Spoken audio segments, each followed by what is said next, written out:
Good morning, fellow recording nerds! Get your coffee ready and strap yourselves in because this one's gonna be a bumpy ride.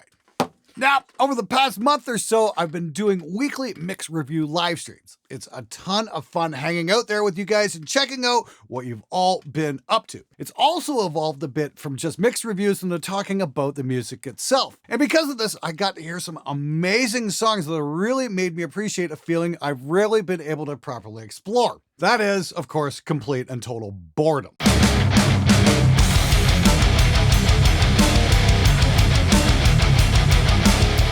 All right, I'm exaggerating just a little bit. No, I'm not. But seriously, doing these mix review live streams has only reinforced the idea that most modern metal is just dull and uninspiring. Now, there have been some notable exceptions like the band Blackwood, but sadly, the good stuff is really few and far between. So to combat this issue, I'm going to give you 7 tips to hopefully help you write a better fucking song. And by better, I don't mean more technically proficient or better produced or whatever you fuckers are trying to do. I want you to write a song that is going to get people hooked. And if you're guilty of all or some of these points, feel free to let us all know just how offended you are in the comments below, as I'm sure none of it is ever going to wind up on Butthurt of the Week.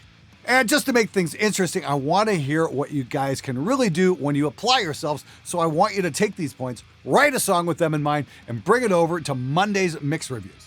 Let's get right to it. Number 1, write shorter songs. Can someone please explain to me why this ever became a thing? Seriously, why is every one of these crimes against humanity like 10 fucking minutes long? Look, it's certainly cool that you're creative and you have so many ideas, but cramming that many different ideas and concepts into a single song doesn't fucking work! I mean, come the fuck on, guys. You're not making Lord of the Rings here. And if you are, you should be ashamed of yourself. And I can already hear the whining, but it's my song! Why should I make it shorter if I don't want to? Well, Mr. Mozart, let me tell you why.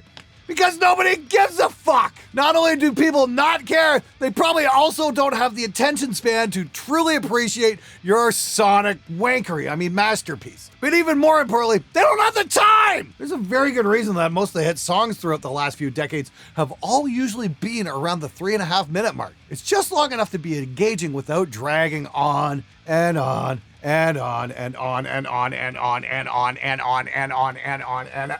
They get to the point. They establish the theme from the get-go. And in the modern age, I believe that's more important than ever. You see, back in the 80s and 90s, we didn't have nearly the amount of instant access media that we have today. Whatever we want to consume is right at our fingertips. And because there's only 24 hours in the day, those minutes are gonna add up. Those are minutes that your music has to compete for. And you're competing with Netflix, Pornhub, and bands that already have an established fan base. Now, I want you to go find a mirror, take a good long look at yourself, and ask yourself this simple question. Why would somebody waste 10 minutes of their lives listening to you playing guitar when they can put on 3 Van Halen songs in that same time span and actually enjoy themselves? So before you decide to write the next Moon Knight Sonata, give yourself a limit. 4 minutes. That's it. And let the audience be the judge. Who knows? They might just end up liking something you've made for once in your life. Number 2, enough with the fucking riff salad. It's bad enough that people try to cram so much pointless shit into a song, but there's something even worse happening in metal these days. People trying to squeeze every single shitty riff they've ever written in the last 2 months into a fucking song, thinking it's gonna impress somebody. Now, my shiny-headed friend Trey Xavier has dubbed this phenomenon riff salad. Here's the thing, guys. You may think your riffs are cool, but let's be honest, they're not really that interesting. And even if you do have an amazing riff that could potentially make your song awesome, you ruin it by putting it between 2 other riffs that are about as memorable as a Will Smith movie. Now, there's a saying you might have heard before. Your band is only as good as its weakest member. And the same can be applied to your music. Your song is only going to be as memorable and as impactful as its weakest part. So when you clutter a song with 55 different riffs of varying quality, you're burying the potential of what good might actually be in there. Look at a song like Enter Sandman or Symphony of Destruction or hell, go put on God Save the Queen or anything by the Ramones for that matter. They've got what? 1, 2, maybe 3 riffs tops? They're all cohesive and they serve the song. They help establish the different parts and help to build up the next ones. They're not a clunky mess of material that the band's been sitting on for who knows how fucking long. So when you go to write that 4-minute song, give yourself another limit. No more than 3 riffs. And have the one main riff be the driving force. Maybe change it up in a few parts, just make sure it's somewhat catchy. Number 3, guitars are not a song. Now, one of my biggest gripes with what bands put out these days is that most of it sounds like the guitar player noodling over a backing track. And guess what? That's not music. At least not entertaining music anyway. I know guitar players have big egos, but crowd's balls, this is getting fucking ridiculous. Are you people allergic to letting a power chord ring out for more than half a bar? Maybe give some space for the vocals and bass?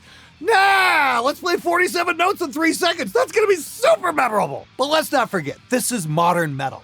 We don't want the heavy guitars playing during the verses. Of course not. That's something Metallica would do, and Metallica are dirty, stinking sellouts. Instead, let's put percussive delayed clean guitars in there and make it sound like a lot of stuff is happening. I am so fucking sick and tired of hearing the same damn guitar cliches in every single song. Like, come the fuck on, guys. Get your own fucking identity. And keep in mind, while you may be technically proficient, a song is more than just you showing off. Look at a band like Avenged Sevenfold. Those guys are great players, but even they know that a song is more than just the guitars. They write verse riffs to help establish a mood, and then they write choruses to support the vocal melody, and the shreddy solos are just the cherry on top, not the focus. Would it be so hard to try doing something like that? When you write your next song, try to think more of the song and less about yourself, you filthy fucking wankers. Oh yeah, you can get professional help. So I reached out to my friend Trey Xavier over at Gear Gods, and he agreed to put his complete rock and metal songwriting course on sale this week only. It's normally a $500 course, and he's dropped the price down to $297 until Sunday night. Anytime the time feel drops like to halftime like this, I like to have what I like to call the slowdown fill. Something that just makes it feel like time is kind of slowing down a little bit. And that's just one that feels like we're moving a little bit slower before we actually hit that halftime groove. Usually, if there's some kind of a change happening, especially if you're actually changing the tempo, or if you're doing like a time signature change, or just a feel change, I like the fill that comes before the actual change hits to reflect what's coming. That's probably more than anything, the main thing you got to think about. If the fill doesn't sound like what's coming and instead sounds more like what's come before, you haven't prepared the audience at all. You haven't prepared the listener in any way.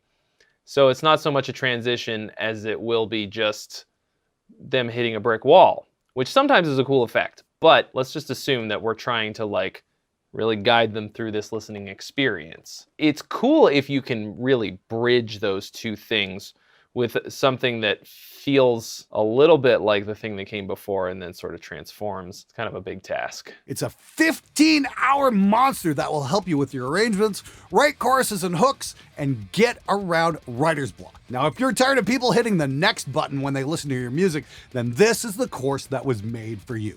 It's going to help you write better songs, and most importantly, help you create something people will want to listen to more than once. Grab it now. Number 4. You're doing too much! You're doing too much! You're doing too much! You're doing too much! You're doing too much! This ties in a little bit with the last point as well. So put down the bog and pay attention. I'm not gonna lie, I do miss the old days when songs didn't have so much happening all the fucking time.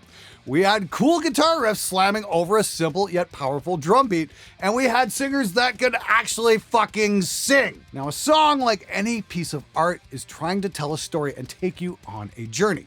If we compare it to a movie, for example, a movie has a beginning, a middle, and an end. There's twists and turns, there's excitement, there's action, but there are also slow moments that allow the audience to take everything in. Now, if your music is a constant barrage of blast beats and boring riffs, the listener can't form a coherent picture out of that mess. And it's that disconnect that makes the modern stuff just so damn forgettable. Okay, so what exactly do I mean by too much happening? Well, let's go back to Enter Sandman. It's got the main riff that slowly builds up. It's got that simple kick, snare beat that drives the whole thing. And it's got a killer vocal delivery. If that song was written by one of these coffee shop hipster metal guys, the drums would be playing some bizarre off-time bullshit that nobody could fucking headbang to. That iconic riff would be turned into an arpeggio nightmare.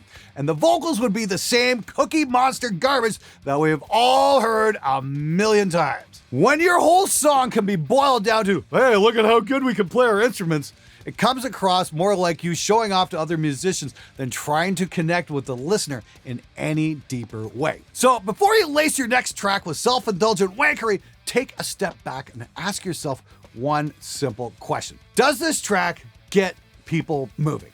And I mean literally, are people gonna bop their heads to it? Would girls at shows wanna dance to it? If your song doesn't even make me want to tap my foot to it, then you're doing something wrong. Number 5. Sing and harmonize. You guys have heard me say this time and again.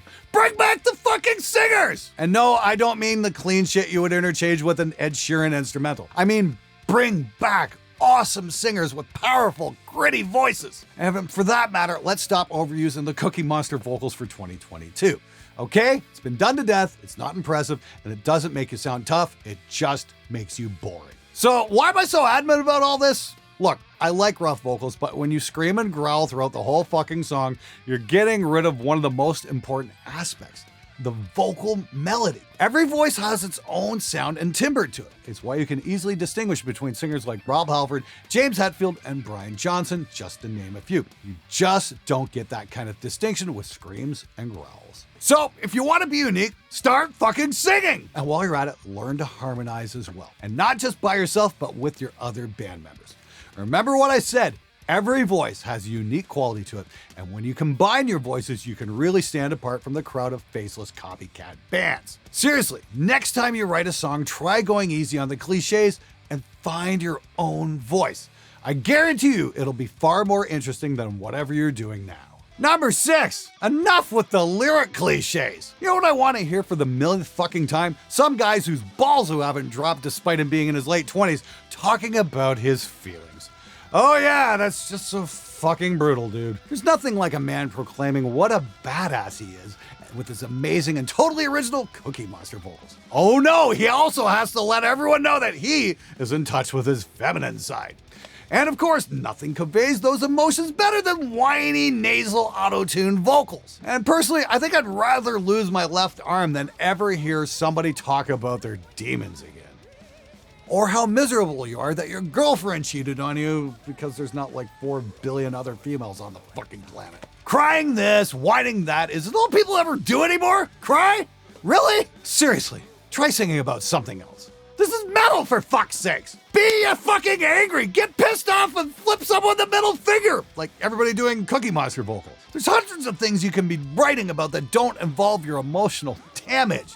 And in other news, I'm considering running for public office. Namely, so I can make it illegal for bands to rhyme nation with devastation, fire with desire, and brain and insane. Get some fucking creativity, guys, please. Take a writing class or something. I don't know, just stop writing the fucking cliches. 7, hooks. For those of you who don't know what a hook is, honestly, who could blame you? It's not like modern metal actually has any. A hook is the part of the song that the name implies hooks the listener in. It's a passage in the song that's very pleasing to the ears.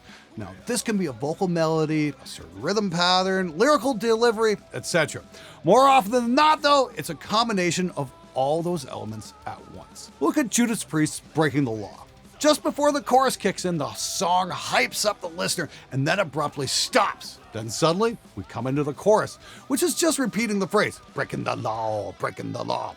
It's also accentuated by the high note slides that come in right after the lyrics. Look, I am not a great songwriter. This is just stuff you inherently pick up by examining your favorite songs. And to me, this song is just one of those earworms that gets me pumped up. When I listen to this song, I want to go rob a fucking bank or tear the label off a mattress. The hook is a tried and tested method to give your song some replay value, and it's all too lacking with the modern stuff. Look, even the early MySpace bands knew they needed hooks. So why don't you? If you want to get noticed, you're gonna have to put more effort into writing hooks because the shit you're putting out now is about as exciting as going to church. Don't be a lazy bastard. Don't let your ego get in the way. Write a damn hook and put it in your song. Okay, everybody, that's it for this one. Like I mentioned before, I welcome everyone to try and write a song with some of these tips and to show them off during the Monday live streams. I hope to see you in there. And don't forget to grab Trey's songwriting course as it's going to be on sale for $297 until Sunday night, and then it goes back up to $500. Grab it while you can. And to those of you out there who might have got a little bit offended by any of the points that I brought up, it's okay. I know why it might hit a little close to home. We all know why you make the music you do. It's the same reason that you don't have a girlfriend, because you're more than perfectly content to just play with yourself.